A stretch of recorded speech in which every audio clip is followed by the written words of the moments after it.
for me, I hold myself to an unrealistic standard that it meant that it was like, okay, well, I need to say something.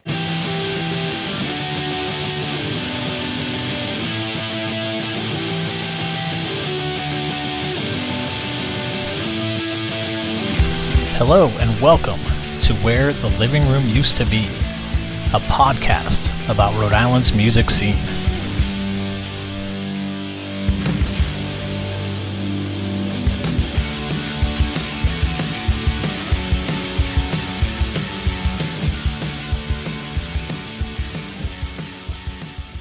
Hey everyone, it's James.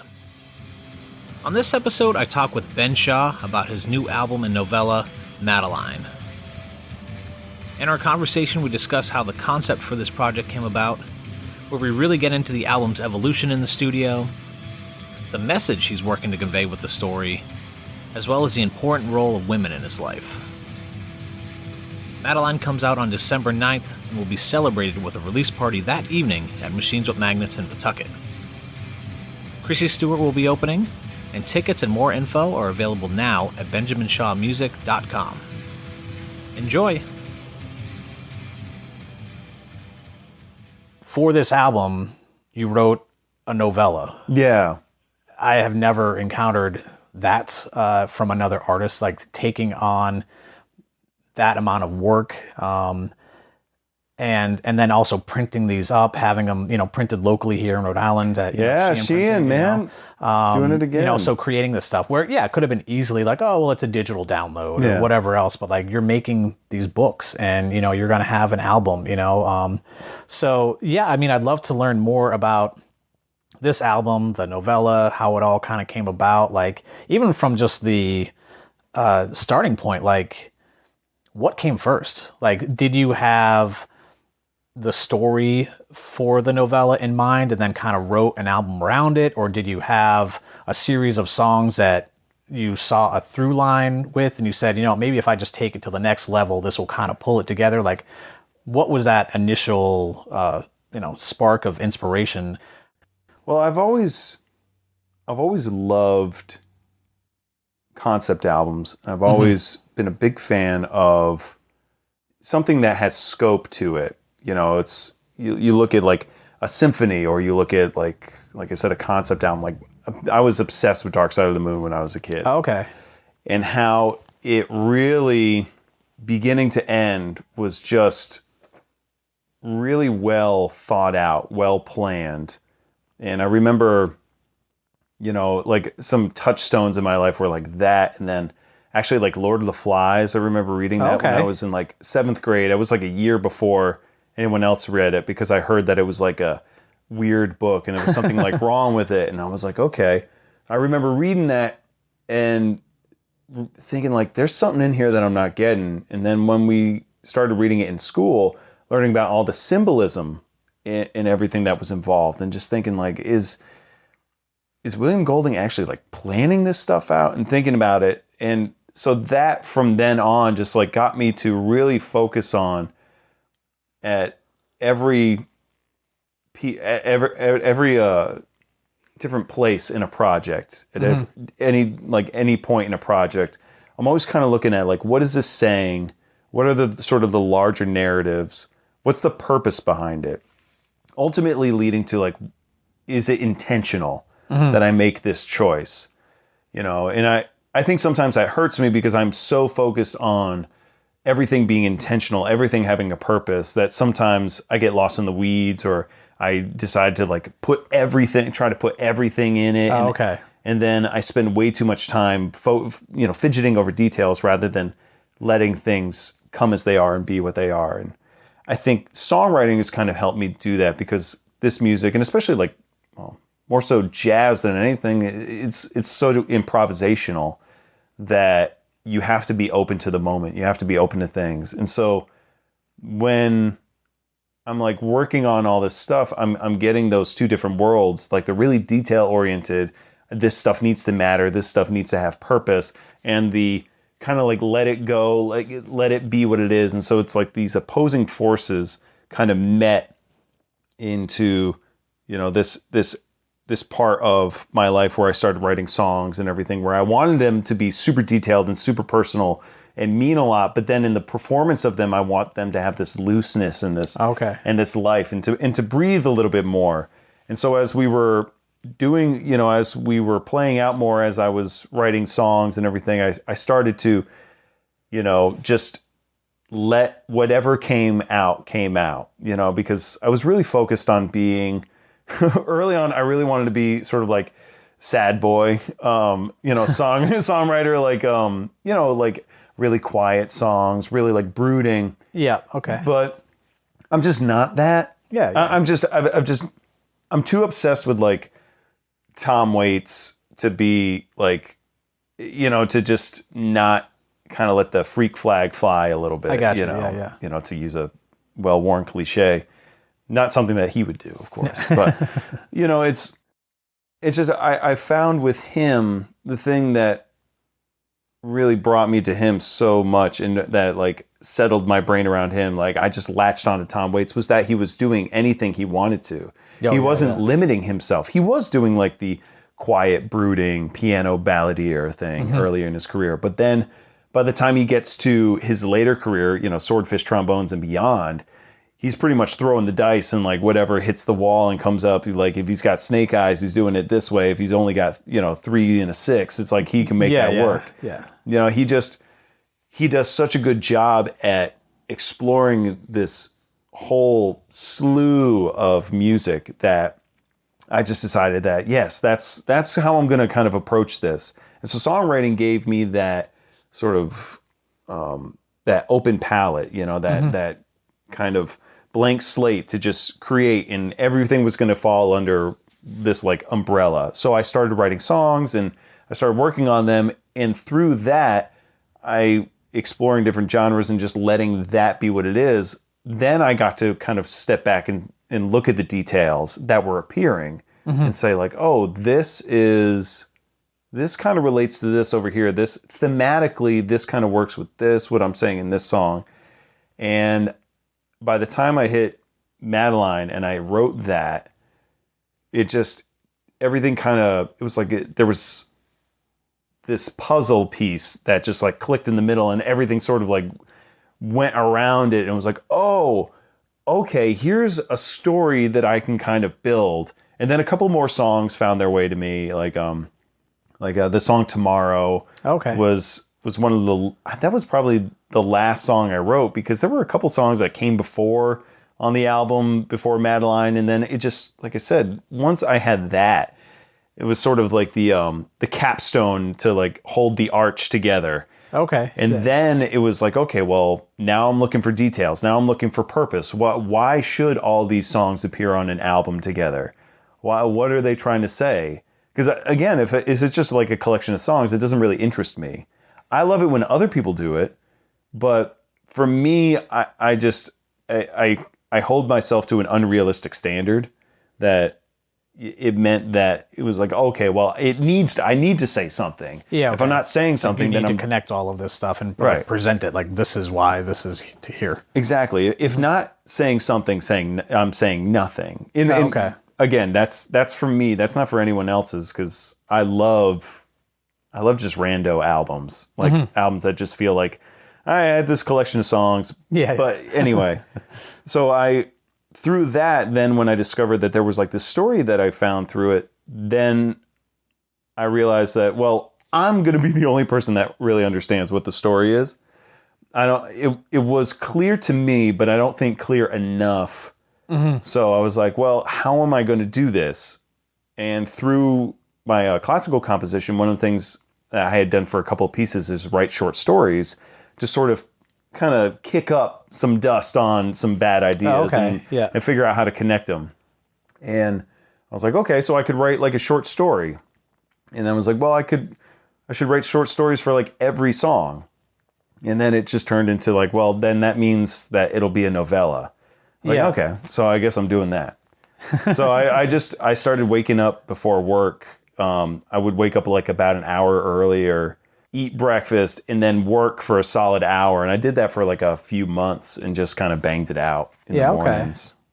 And what was your writing process like for that then? Like, was it a lot of like free writing to kind of get that out there, or did you like kind of know the story arc at the beginning? To be honest, what I did is I got all the lyrics together. I just put them. Oh, okay. I just put them on a Word doc, and I just started filling in blanks because I've kind of worked backwards like that before, where I've had a story in mind and I've whittled it down to the lyrics or whatever, you know, because sometimes prose is much easier than poetry in order to like get your ideas across. So I'll start sometimes with just like the general outline of these are the beats I want to hit. And then I'll just like chisel away all the chaff and, you know, all the weak parts and just kind of trim the fat until I get down to the real good hearty bones of it, the real kind of meat and potatoes of this song, and that'll be that. But this way was interesting because it's just working backwards. So it's it's like now I'm just I don't have to be. I could be a little bit more descriptive. You know, try to get as close to like John Steinbeck as possible, where it's like simple language but evocative language is what I was really trying to go for.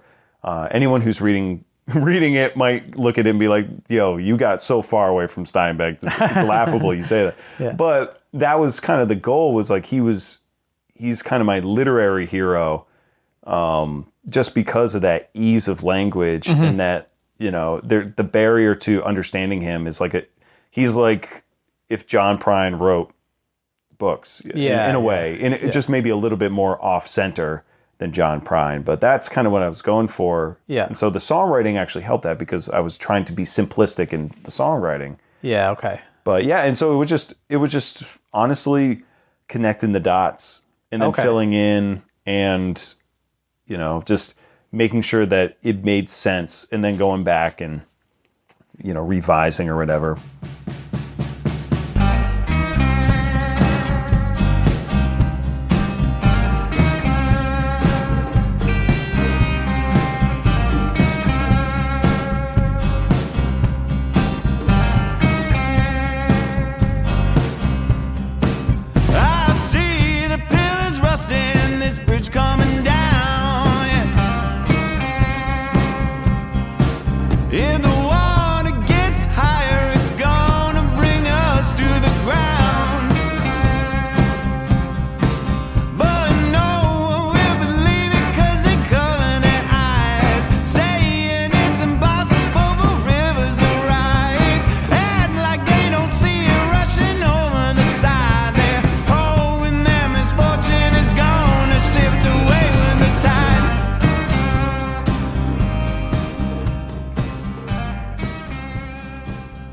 Yeah, I mean, one thing that was interesting to me is like, so I was listening to the album and, you know, heard some songs prior to that, and reading the novella, it almost seems like it could go either way. Like, it seems like you could either listen to the album and then have it augmented by reading this book that kind of fills in that gap. But reading the novella, it's a great story. Oh, thanks, man.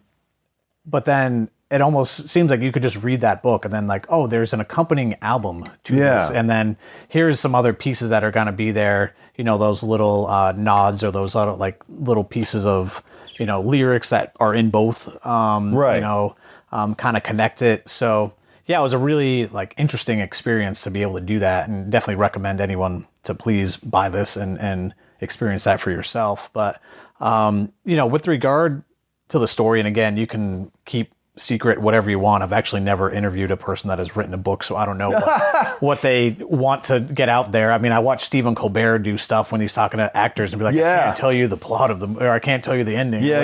So I don't want to do that. But, you know, to me, a lot of it kind of had that like sort of window into like a playful therapy session between you know, Madeline, who was this, you know, or between the two characters. It was almost this like want to be, you know, aspiring person and this used to be successful person meeting, and what that interaction was like, and their perspectives on life, and you know, the struggles that can be there from being a musician, struggles of being later in life and, losing someone and whatever else it is, was there some personal experience that you brought into this? Like because the musician was like, how much did you pull in? Was that like, not saying that it was like, this is my life, but was there like a lot of that type of experience of being behind a microphone and being like, that obviously you're aspiring for stuff, you're doing these things, but like how much personal experience kind of came into that and had that, influence on your writing for this? Yeah. I mean, like for the first song, like the late set, for instance, I mean, that was pulled from, doing late night bar gigs. I mean, that's part of this album is a tribute in a way to that sound, that kind of bar band sound, that rock and roll thing that I grew up loving, And I really wanted to go back to this like experimental Americana sound for the album. And part of that is because I have such an affection, a love-hate relationship, let's call it, with being in bar bands and doing that. And then there are guys who have done it for more years than I have and have done worse gigs, but I've played some real bad, real like awful gigs. And I think a lot of us have. I mean, I think that's one thing that I hope is most relatable is between like musicians or just people, regular like working people who have that real shit job that they don't enjoy, that they don't like. Because it's also not just the late night bar gigs, of which I've done a lot, either, as a sideman where I'm just playing saxophone, I'm just trying to figure out what I'm doing, or I'm the lead, guitar and vocalist and playing piano, and it's like 10 to 1, and sometimes you don't get it. You're loading your stuff out at 1:30 and you're getting out at 2:00, and you're like trying to not get in fights with the people who have had a few too many to drink, and they just really love your music and they really want to tell you, and it's great, but they just get everyone wants to like kind of mess with your gear, or then you got to like find some guy to tell you that like, well, you didn't bring people in tonight. I don't know if I could pay you what I told you I would pay you in the email.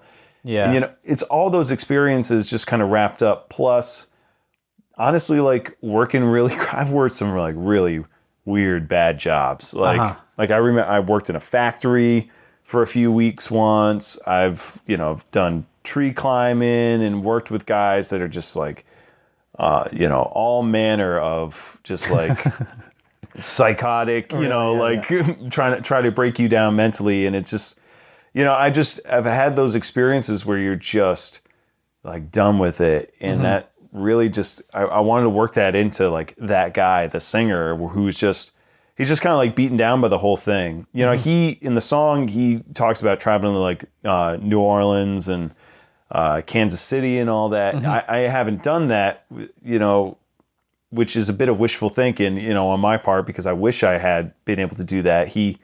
The guy in the story actually like took a shot in a way that I never have been able to, but he still, like me, finds himself jaded in a way. And I think mostly like towards the end of my 20s, stupidly, which is like, because you don't know any better, when you're that young, you just think like, oh, I've been doing this forever. Come on, when's my time and all that stuff. And you just get kind of pissy with everything. And like, you're just with your bandmates and you're like, what the hell, man? We're so much, come on, we're better than this. Yeah. And so I know that sort of angsty, pissed off guy, because I've been him.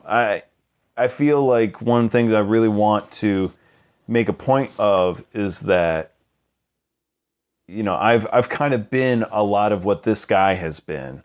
I think a lot of people have, for good and bad. And I've been a lot of what Madeline has been. Yeah. Where she finds herself, kind of lost or in a rut, but still has hope. Yeah. That being sort of the main theme of it all to me was the kind of many faces of hope. I'm endlessly fascinated now by, like we were talking about earlier, growing up in a town in Rhode Island that had like no identifiable features of it being in Rhode Island, and then kind of being open to the wider, tiny as it is, state, I find myself really kind of in love with this place and like the weirdness of it being like such a bravado, laden state, it being the smallest state and all that stuff. But I really love the idea of hope and how we cling to that, and that being sort of this general theme that I really wanted to inject into the book. That, again, being a person at kind of both sides of this, where I can have hope, I can have no hope, and just like the different ways that hope manifests itself in both characters is kind of one of the bigger themes that I hope people take away from that. So that's a long-winded way of saying that, yes, James, I do find myself feeling like that. So I told you at the beginning of this thing, it's like I'm going to try to be concise, and it didn't work. But yeah, it's with that, some of so a lot of the imagery, like the cover and a lot of things are very dark. Like, was that an intentional piece to kind of marry those two things? Because obviously, there is a lot of hope and inspiration that kind of comes, like picking each other up. But at that same time, it is a pretty heavy story. There's a lot of that sadness that can come from both of the characters that are there. But yeah, was that an intentional thing of like, I want it to be, or was that just, working with the photographer and just being like, oh, these are cool looking, I mean, or was it like, I want it to be, dark, kind of mysterious imagery, and even with the single covers, they're just all very dark, so. I thank you for noticing that, because that was one of those intentional things that I did have, is that I made an album. The EP, 7 songs, is very light. It's taken. There's the picture is of me in the front looking towards light, and there's some shadow around me, but mostly it's a very kind of like bright, happy album. Whereas this one, I kind of wanted to, what if you turn the other way towards those shadows and everything, and that idea of that kind of like darker tone to everything.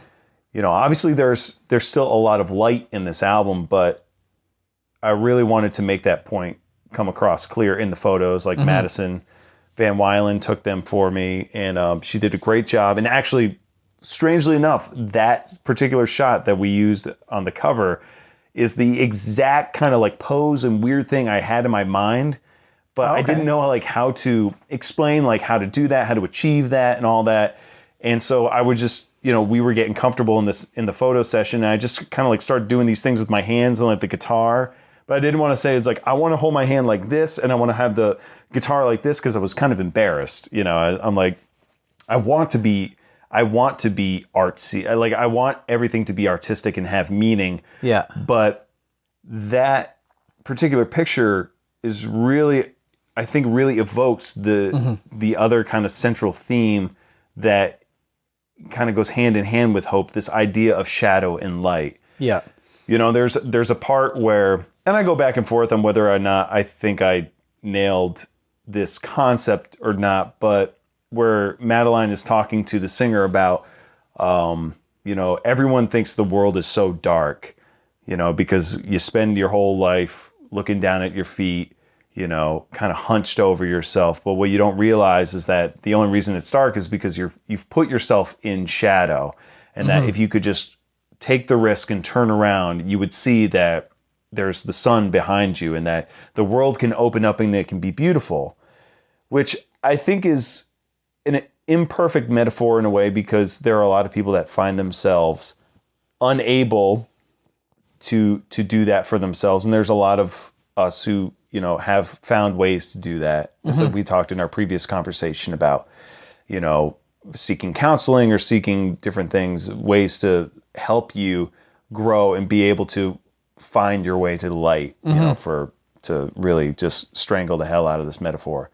But that was a very intentional thing for me to focus on, that there may be darkness surrounding you at all times, but whether or not you believe it, there is a sliver of light coming through somewhere. The world Yeah. is never totally encased in blackness. It is not all void to you. You were not in the, this wide expanse of the universe with no walls and everything is just nothingness. There is still always going to be that little bit of hope.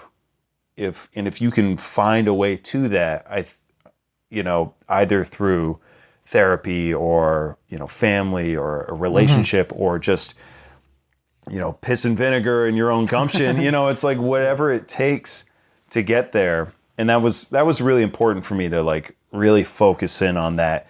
And sometimes I think maybe at the expense of being well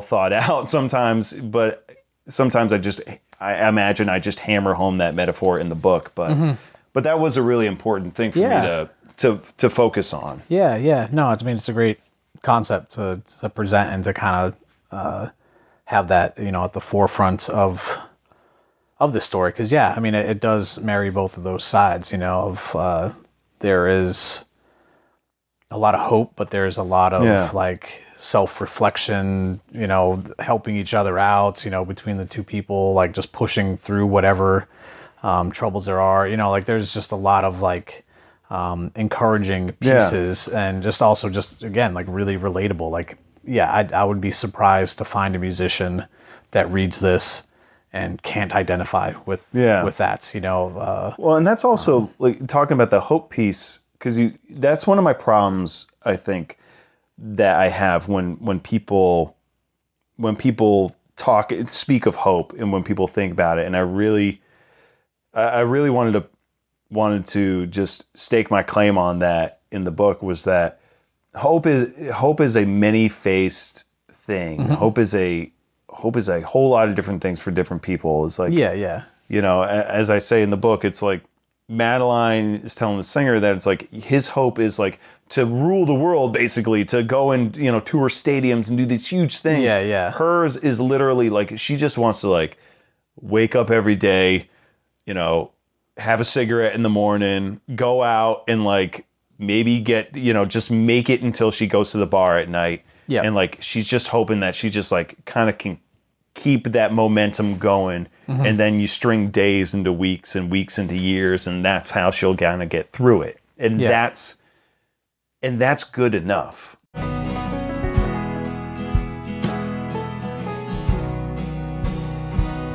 Well, how can I tell Madeline that I think it's time she moved on?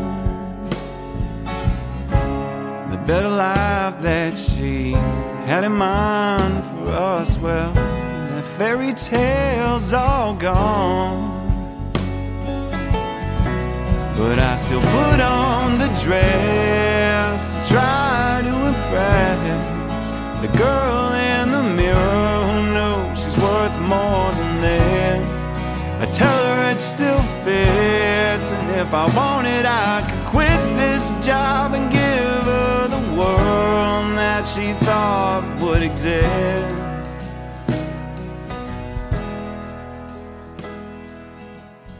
I really loved the idea of exploring that this is an older woman telling a younger guy what's up and like what hope is, and trying to fix his brain, help him fix his brain, because that's happened a lot to me. I mean, the role of women in my life cannot be understated, in terms of like my evolution. And my dad is a great guy. He's not that like toxic masculine, kind of guy. We don't necessarily see things the same way just because he's an engineer. He's very like, things are black and white. It's either broken or it's fixed, and I'm like, but man, it's like different. It's like all these different shades, and you just like, how do you feel about it? That's how it kind of always worked for me. But it just, beyond that, so I never had like a negative male role model other than like maybe some of the guys I worked with, or just sort of like this greater societal pressure to be a man in one specific way. But I think I was helped along because I've had such strong women. My mother, my mom, first of all, just like just an incredible woman, like an educator, someone who like really gives a shit about what she's doing and like really works hard and is there for so many people and is so important in so many people's lives, you know.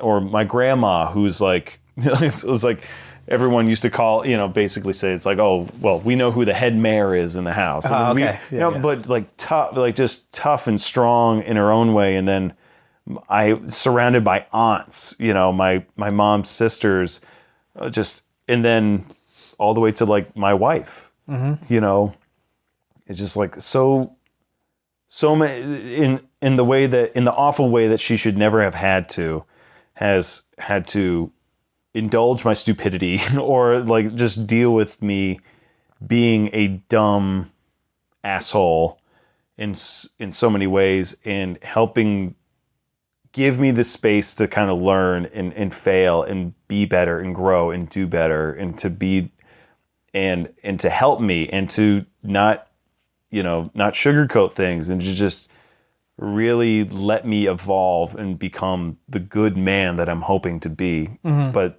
being a good man only happens through, you know, good, you know, women being there and really helping you. And being a good man means being open to that feminine side or being open to all those different perspectives. So that's why it was really important for me to kind of get that out there, because I think we have such a problem with men right now, specifically like kind of younger white men being disenfranchised, you know, feeling disenfranchised or feeling like they're lost or whatever. And there is, you know, there's a lot of pain there.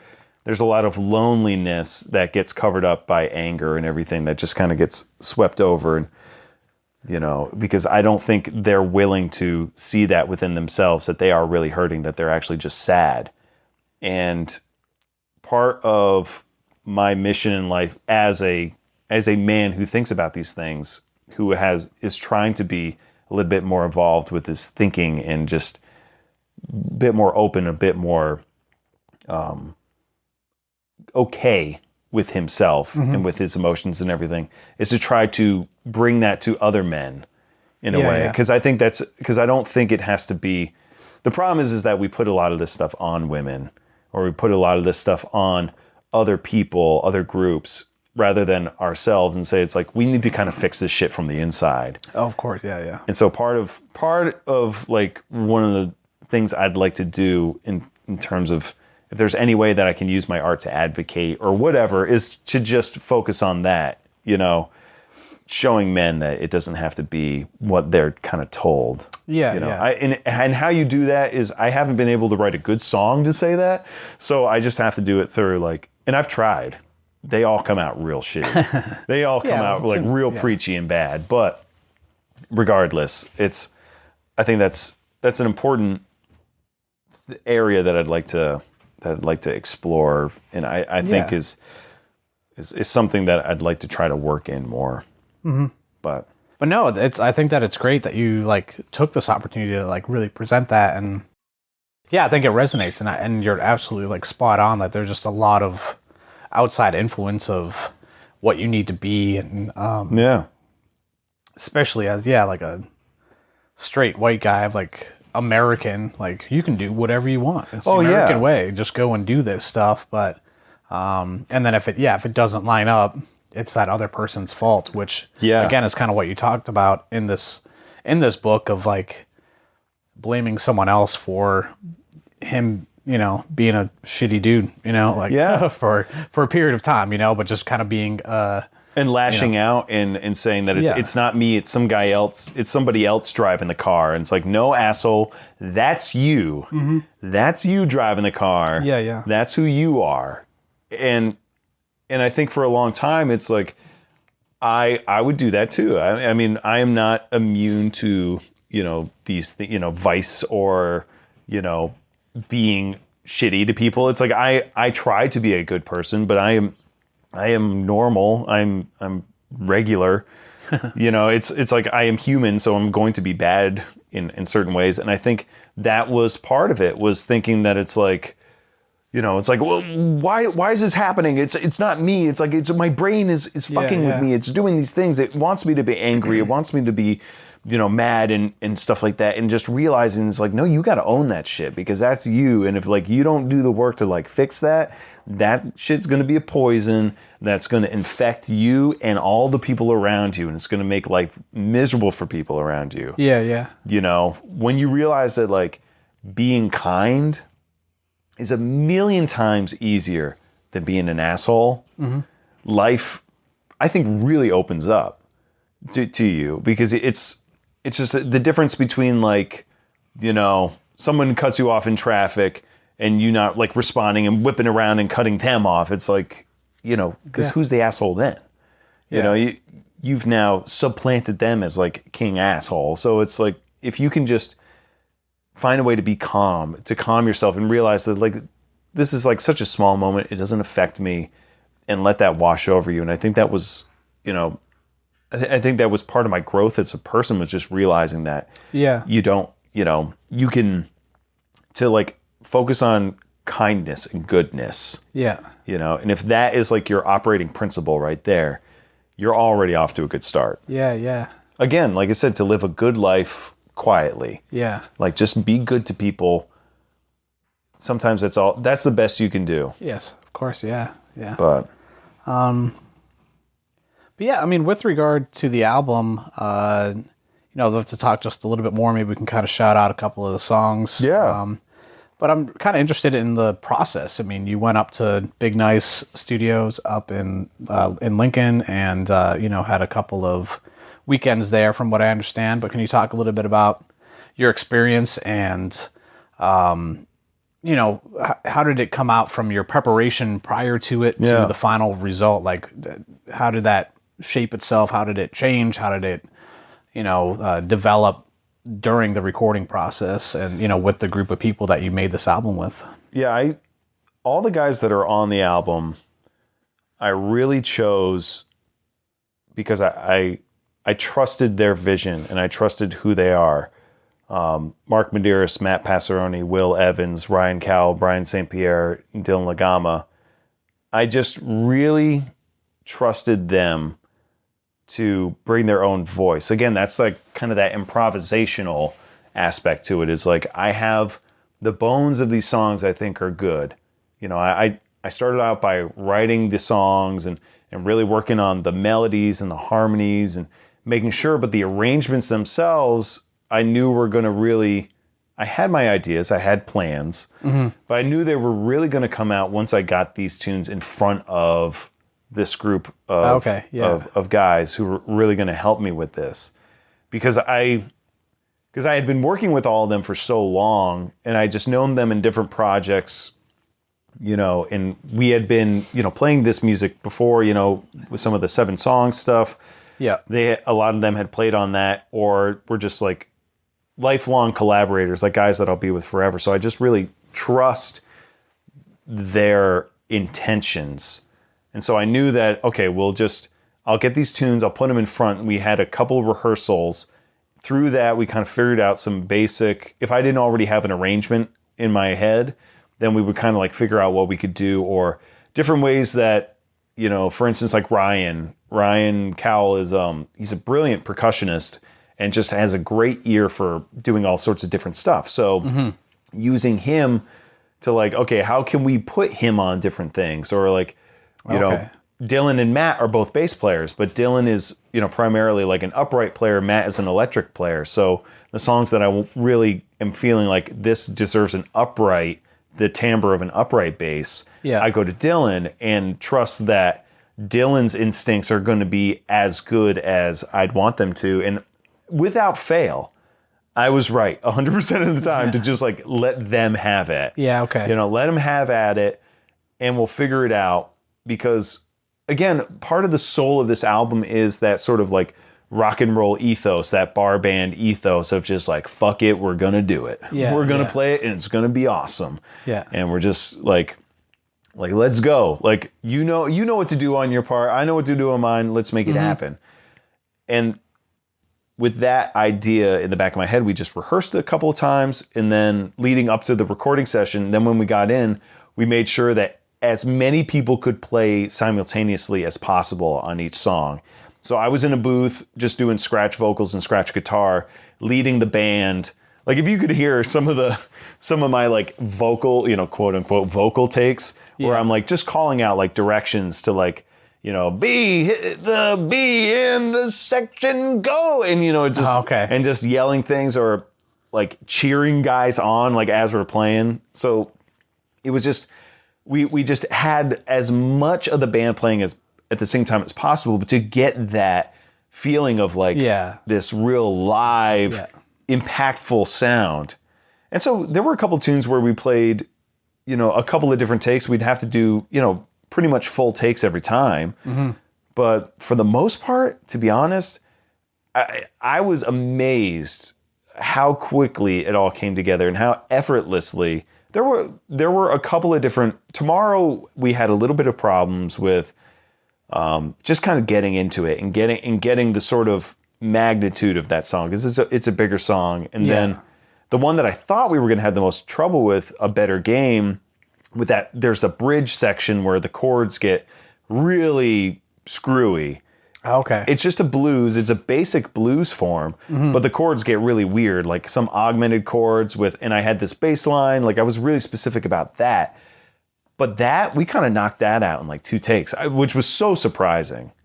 But the recording process, because of, honestly, Bradford Krieger, man, he, at Big Nice, like Big Nice Studios, you go to Brad, he is just, it's like I told him, and I texted, it's like, the thing is, I'm not surprised at the quality of all this because I know how good you are. But I am also just taken aback, like, wow, it really is that good.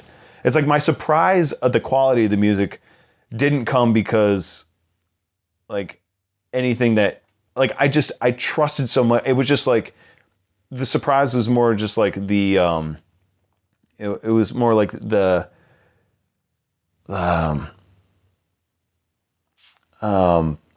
surprise came from just being elated that, oh my God, it happened. This came together. Finally, it was forever. I've had this idea of what I wanted my music to sound like and what I wanted to explore. And a song like A Better Game, it's really different from the other ones. Mm-hmm. And like Madeline's really poppy, whereas like Tomorrow is like this almost like crooning ballad, like you'd see at a musical. Then there's like the rockabilly stuff. And A Better Game is like this big, weird, jumbledy mess that I was like, it was kind of my statement piece of being like, this is who I am. It's just this weird assembly of parts. Okay. And I'm just kind of like this rat rod machine kind of driving around. Like there's some rust there. It's not pretty. It's not all great. And there's like some parts off of like this weird car that you found in a junkyard. But together they make this thing that just kind of hums along the highway, doing 90. At least that's what I'm going for. Yeah. Sunlight is fading as the rain sets in. The street lights cut the dark sky on the sidewalk again. I'm laying on the corner trying to see the world better. Trying to generate a way to play a better game, 'cause if it's all the same, then I'll never figure it out.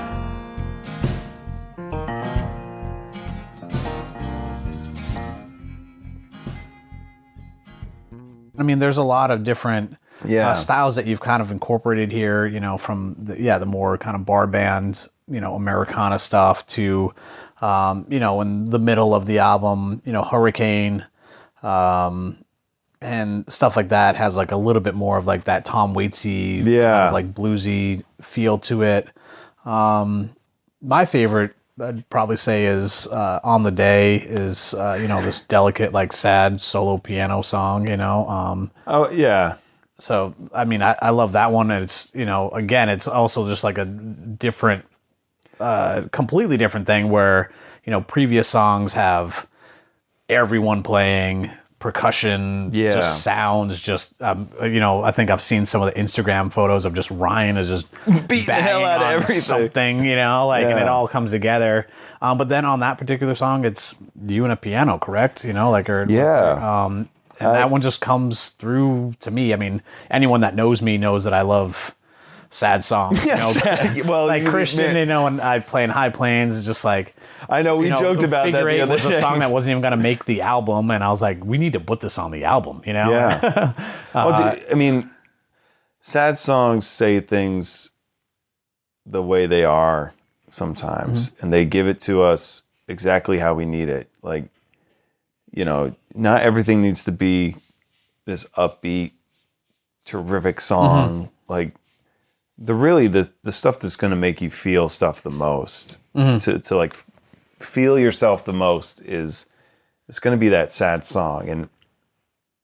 And I'm really glad you chose On the Day, because it was a weird song. It is probably, I wouldn't say the most shoehorned into the narrative of any of the songs, but it was a song I really wanted to record because, so this entire album is, like I say, at the beginning, of the novella in the album is, it's for Shelley. It's for my wife, because,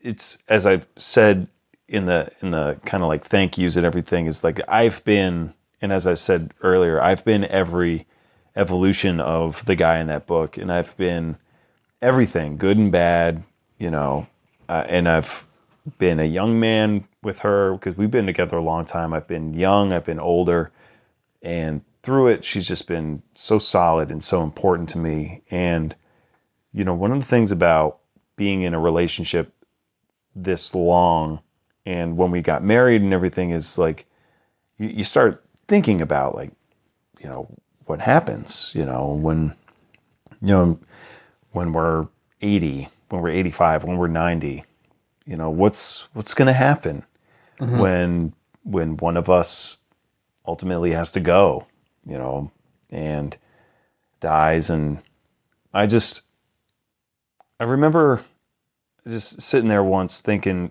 about all of this, because I tend to spend a lot of time thinking about death and dying. I'm slightly obsessed with it because I see it as like there's this big looming clock on the horizon. And I think that's why what motivates me sometimes to do so much is because it just feels like so finite that it's like, well, I have all this stuff I want to get down, and I know that that's coming up. So I need to make sure I'm making as much as possible so I can put as much of myself out there. Yeah. So maybe in some way I don't disappear, I'm guessing, is what the whole motivation of that is that, like, I will die and become music, and that will be enough. But through that, it got me thinking of, like, well, what can I leave behind if I'm to go first? I had the realization that on like literally what I say in the song, on the day I die, whatever day that is, whenever that happens, however old I am, that the sun's going to come up for her, that she's going to get into traffic, that, it's going to be raining on a day that she doesn't want to. Yeah. Or, she'll still have to pay her taxes. She'll still have to do all this stuff, and it's going to be so terribly banal and so boring and basic, and that she's going to be in this weird state of grief that is this kind of like weird uncaring world is just not going to, it's just the world's not really going to care about that. She's going to have to suffer through that, and what is it that I could do to maybe make that easier? and the only way I kind of know how to do stuff like that is by jabbering and talking a lot, but that doesn't help. But I could make something. Okay, well, I could make a box. I'm not good at that. What I do is I write songs, and I wanted to write something that could be a gift. In the book, Madeline's husband Ron wrote it for her. In the same way that I wrote it for Shell, is that just knowing that we have that connection, I know how hard it's going to be if I die before her, and I just couldn't live with myself if I didn't do something that could just maybe ease her a little bit and just let her know that I'm fine, everything's going to be fine. Yeah. This terrible, awful, uncaring, world is just going to keep going, and you're just going to have to deal with it, but not to worry, that we're okay. Now, I've played that for her before. I played her the song once. The way I did it, though, probably not the best, because I thought it was a good song. Like you performed the song for her? I did, Okay. but I didn't tell her that it was happening. Okay. And that was probably a bad idea, because it was like a surprise. Like, hey, here's this real like sad song about me dying and everything. And so I surprised her with it at a gig once. And so, but I'll tell you what, it worked. She, I just looked up and like, I'm choking up, and then I just to look at her, and to see her, just her face, it's like, it kind of said everything to me that I was hoping that it would say, was that like, so. The final song, The Trials, is, different. It's much more like a shuffly, upbeat country song that, kind of rounds out the album. I thought of that one as like that's my closing credits song. Because it's saying everything that, was said throughout the whole thing, just like kind of encapsulating it. Yeah. I had written it originally because, as you and I both know, a lot of people who, struggle with various things, sobriety or, mental health or whatever it is. It's, there are a lot of songs that talk about, addiction or, depression in a way where it's just like, oh man, I'm really depressed, or it's like, hey, work through it, you can get through it, or like what, there are a lot of positive songs. There's also a lot of negative songs that just kind of like look at the folly of it all. But I really wanted to write a song that kind of like celebrates all the phases of that, all the people who are at the beginning stages of their work, who are like really working to get themselves better. People who have, who find themselves in a better life than they were before. And then the people who are also really struggling and who like, maybe have relapsed a couple of times, or people who are really having a tough time just doing it. And then also the people who were kind of conquered by these demons. Yeah. And to celebrate them, because I think a lot of, growing up, it's like alcoholism, for example. It's like alcoholism is now thought of as like a disease and is like something that like people take seriously, that is actually like affecting, like there's a physiological thing that's going on. But for a lot of time, for the majority of my life, it's been like, suck it up, come on, like just stop, like that's the mentality behind it. And so when people, or you're a bad person for what you're doing, absolutely, it's like, oh, you're weak, you're nothing, you're this, you're that. And I wanted to write a song that like celebrates those people that are working on themselves, that have, that are sober or who are working on it, or even those who couldn't quite get there, that unfortunately they were, they just couldn't get there, and they lost their lives, and to just kind of, raise a glass to them, and to, raise a glass of water to them, and just say like, hey, this is for you, and again, like kind of the whole album kind of leads up to that in this way of like, you know, these people who struggle through their lives, who are really trying to work for something better and hopefully getting there.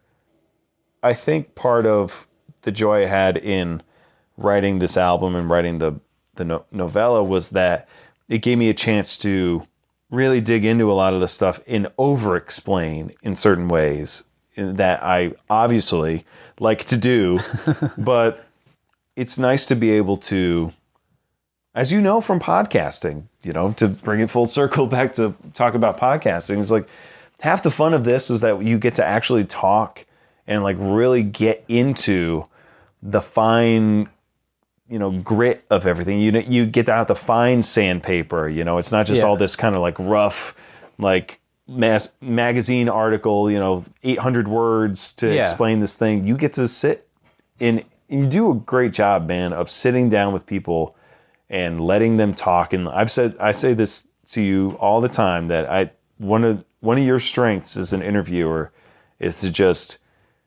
you make people comfortable and you in that space where they where they're just going to talk, and they're comfortable enough to just like, it's a chat. Like there's not like this weird pretense that I'm like, oh, I'm trying to, like I did in our last interview where I was like, oh, I gotta give all the right answers. Yeah. You know, there's an ease to it that I think you bring to it that you should be real proud of, man. Thank you. You do a really good job with this. And I sincerely thank you every time that we get to talk and we get to hang like this.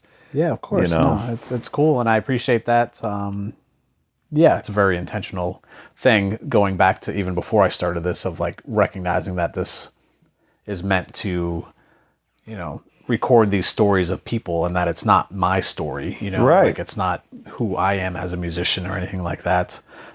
It's what someone has lived, what they have done to make an album, what they have done to write a book, you know, about that, you know, that's connected to like all of that type of stuff, what their experiences behind the microphone, behind a drum set, whatever else. So, yeah, it's very, you know, conscious thing to do that, but I'm glad that it comes through. I'm glad man. That people enjoy that, and they're not like, how come James doesn't say anything, you know? No, I mean, it is a very purposeful thing. Yeah. You know, I mean, I like, love give when people you, space, you know, so. I love when you interject and you kind of bring your own personality. That's important. But yeah, I mean, with Madeline, like, when and where can people pick this up? It's going to be available December 9th. It'll be available everywhere that you can stream music, that you can purchase music digitally. I'll have it on my website, benjaminshawmusic.com, so you can purchase it there.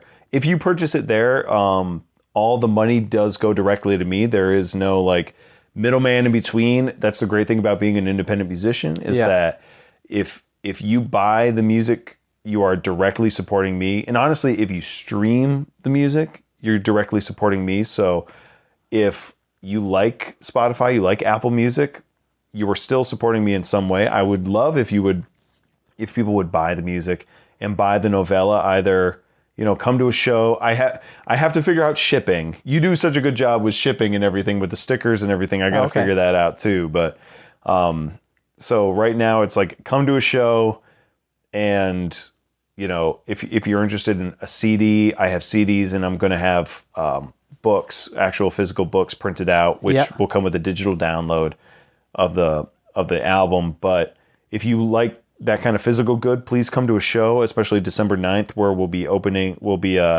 playing the release show at Machines with Magnets. It's doors open at 8. You can go to benjaminshawmusic.com/Madeline-album to get all the details, to hear previews of all that, get all I have links to the Spotify, the Bandcamp, all the different services that you'd use, and tickets available through Eventbrite. So if they go there, and, you know, or if they just go to benjaminshawmusic.com/Madeline after December 9th, that'll directly link to all the kind of like digital liner notes. So they'll be able to read like my kind of like intro to the album. They'll get a preview of the novella.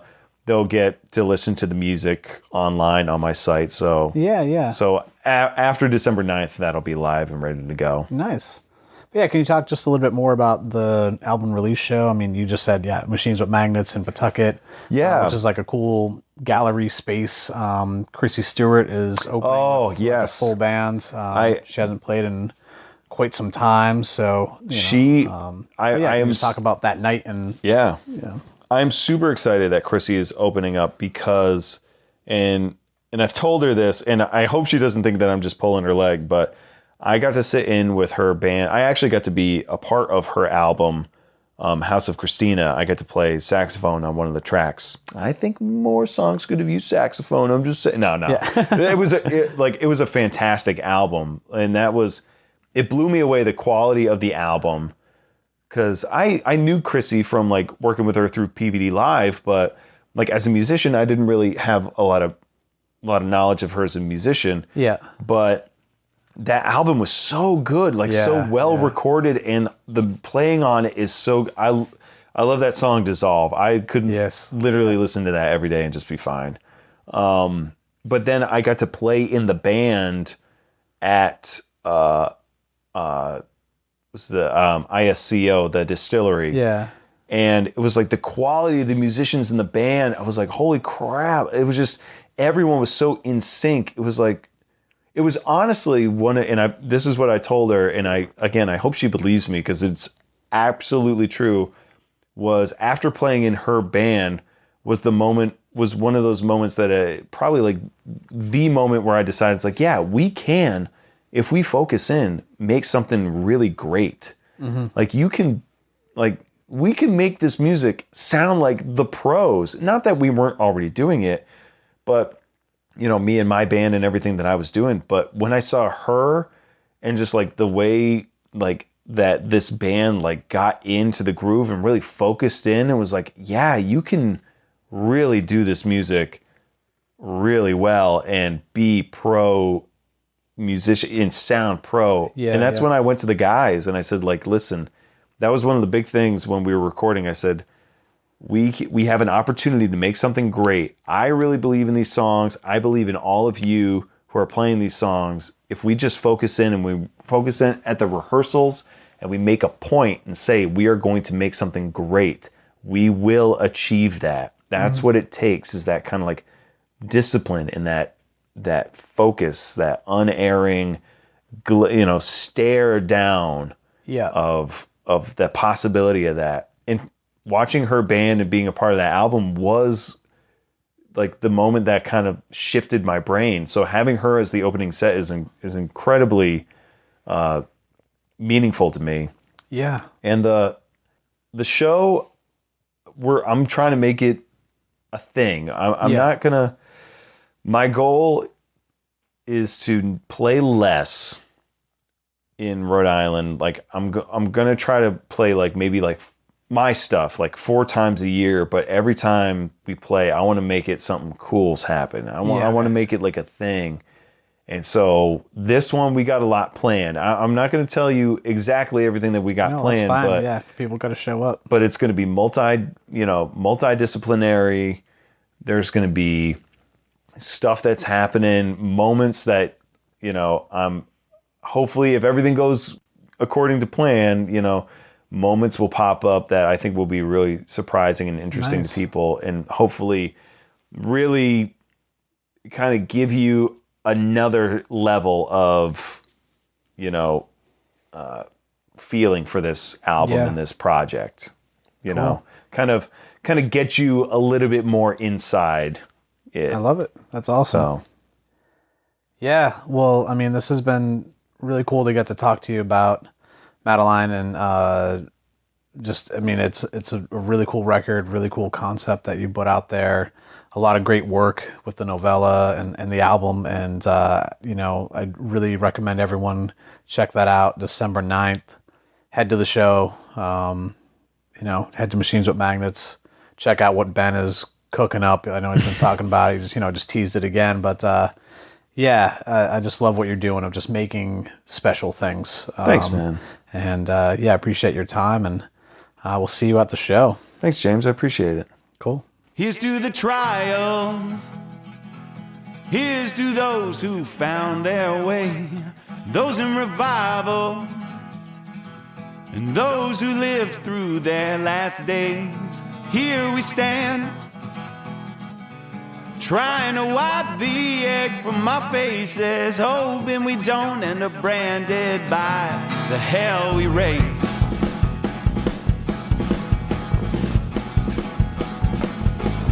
The trail was tough, a mix of mud and gravel road, more than enough to drive away those lesser souls, but you stuck it out and tried to fill that ditch, but you came on out the other side, one surly son of a bitch who gave up, embraced your burden long ago, topped off your cup with venom that you didn't know, as the stones around you shift beneath your feet. You fell to the bottom where the air is rotten and you only had the pride to eat. Yeah. Well, here's to the trials, and here's to those who found their way, those in revival, those who lived through their last days. Here we stand, trying to wipe the egg from our faces, hoping we don't end up branded by the hell we raised. Yeah, now the cup you hold is full of water, and you don't let that old shit bother you. You know living clean will get you farther, but this voice inside gonna make it hard to drag it back to the rock and make you hollow. But even if you're wayward, you still have your honor. You don't need a collar to have a little faith in you.